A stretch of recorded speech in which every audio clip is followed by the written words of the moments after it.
There's a kind of damage nobody in your life will ever call abuse. Nobody hit you. Nobody screamed at you. Nobody left. On paper, you had a normal childhood, and yet something in you learned, very young, that your feelings were an inconvenience. You learned to swallow them, to carry them, to be fine. Because being a man meant not needing anything. And now you're grown, and you can lift the weight of your whole life without complaining. But you cannot say the sentence, "I'm not okay," out loud. Not to your friends, not to the woman who loves you, not even to yourself. That's the damage, and nobody's ever going to call it what it is. One character. There's a character who lived inside that exact damage for an entire movie. Most people remember him as a gentle giant on death row. They're missing the whole point. His story isn't about a miracle. It's about what happens to a man who is built too big to be allowed to feel anything. His name is John Coffey, and the reason his story wrecks grown men in the audience isn't the ending. It's that they recognize him. The wound. Watch the first real thing he says. He's the largest man in the prison. Every guard is afraid of him. And then a quiet voice, he asks the warden this. Do you leave the light on after bedtime? Because I get a little scared in the dark sometimes, if it's a strange place. Pause. Sit with that. The biggest, most physically powerful man in the entire film is scared of the dark, and he had to ask permission to say it out loud. That's the wound. Not that he's afraid. Every man is afraid of something. The wound is that he grew up in a world where a body like his was not allowed to be afraid, so he learned to whisper it, apologetically, like he was asking for something he didn't deserve. You know that feeling. You've had it your whole life. Something hurts. Something scares you. And before you even open your mouth, a voice inside you says, "Don't be dramatic. Man up. Nobody wants to hear it." So you don't say it, and you carry it. And you smile. The lie they believe. Then watch what he does with all that strength he's not allowed to feel with. He uses it to help. Someone asks him why, and he just says, "Just to help." 3 words. That's the entire personality of the emotionally silenced man. He can't ask for anything, but he'll give you everything. He can't say "I'm hurting," but he'll carry your hurt for you, because somewhere young he learned the lie.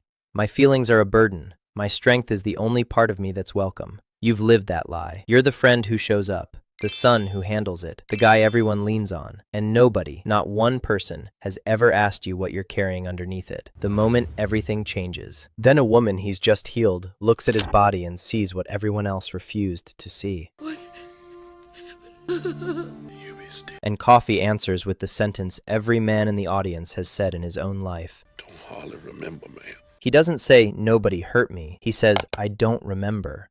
Because when the damage starts young enough and quiet enough, you stop being able to point at the source. It just becomes you. It becomes your personality. You call it being tough. You call it being low maintenance.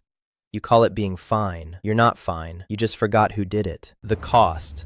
Then comes the sentence that describes the entire adult life of every over-carrying man. After he takes someone else's suffering into his own body, he says, I just took it back, so I'm tired now, boss. That's not a movie line. That's what your Sunday nights feel like. That's what your chest feels like at 34. Dog-tired. Not from work. From carrying things you were never supposed to carry alone.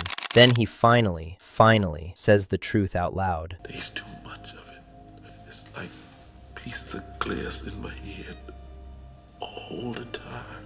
And you understand? Pieces of glass. That's what emotional overload sounds like when a man finally finds the words. Not, "I'm sad." Not, "I'm depressed." There is too much of it, and it is cutting me from the inside, and I cannot put it down. A man listening. And then something happens that almost never happens to men like Coffey. Another man, Paul, looks at him and says 4 words. Yes, John, I think I can.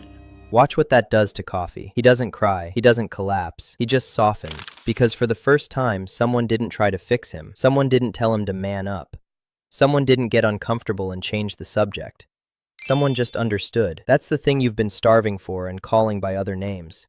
You didn't want advice. You didn't want a solution. You wanted one person to sit across from you and say, "Yes, I get it," and nobody ever has. The psychology. Today, psychologists have a name for what happened to John Coffey and what happened to you. It's called normative male alexithymia. Ugly phrase, simple meaning. It's when a boy grows up in a world that teaches him his feelings are shameful, so he loses the ability to name them. He can still feel them, he just can't say them. Anger he can do. Everything else comes out as silence, exhaustion, or nothing at all. It's not a diagnosis. It's a childhood most men had, and nobody ever called it damage. They called it being a man. Watch Coffey admit the next thing. There's lots of folks here that hate me.